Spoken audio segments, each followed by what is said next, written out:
So organic farming చేసుకునే వాళ్ళకి azole అనేది చాలా ముఖ్యమైనదండి.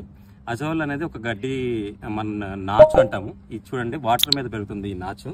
ఇది మన పశువులకి మనం గోశాల ఉంది మీ అందరికీ తెలుసు కదా, మన ఆవుల కోసము అజోల్లా మనం తాజావన్ ఆర్గానిక్ ఫామ్లో పెంచబోతున్నాం. దానికోసం national institute of plant and health management దగ్గరికి వచ్చాము. మనం రాజధానిలో ఉంటుంది ఇన్స్టిట్యూట్లో కూడా ఆర్గానిక్ ఫార్మింగ్లో ఉన్న టెక్నిక్స్ నేర్చుకోవడానికి నేను ఇంతకుముందు ఒక 10 days ట్రైనింగ్ చేశాను.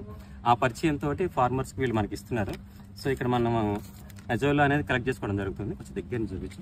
సో దీన్ని ఈ విధంగా వాటర్లో ఉంటుంది, ఇట్లా తీసుకోవాలి. ఇట్లా తీసుకొని మళ్ళీ వాటర్లో వేసుకోవాలి. దీన్ని మళ్ళీ మనం అక్కడికి వెళ్ళి వాటర్ పాండ్లో రిలీజ్ చేసుకోవాలి. ఇట్లా తీసుకోవడం జరుగుతుంది. సో వీళ్ళ దగ్గరే మళ్ళీ మనం మైకోరైజా అని ఒకటి కలెక్ట్ చేసుకున్నాము. మనకి మైకోరైజా కూడా ఇచ్చారు. మైకోరైజా అంటే వ్యామ్ అంటాము. ఈ వ్యామ్ అనేది వేర్లు చాలా 30 అడుగుల నుంచి 50 అడుగుల దాకా లోపలికి వెళ్ళి న్యూట్రియంట్స్ అన్ని పైకి తీసుకొచ్చి వేర్లకు అందిస్తుంది. మొక్కలు చాలా బలంగా పెరుగుతాయి. వాటర్ అనేది కూడా బయట నుంచి ఇవ్వకపోయినా మనం ఇవ్వకపోయినా కూడా భూమిలో ఉన్న వాటర్ని తీసుకోవడం జరుగుతుంది. దీన్ని కూడా మనం రీడెవలప్ చేయబోతున్నాము. ఇవన్నీ ఓన్లీ మదర్ కల్చర్స్ తీసుకుంటున్నాము. ఇక్కడ దీంట్లో తెలుసా 10% బతుకుతుంది అంతే. ఇది వేర్లు కూడా బాగుంది దీని కింద.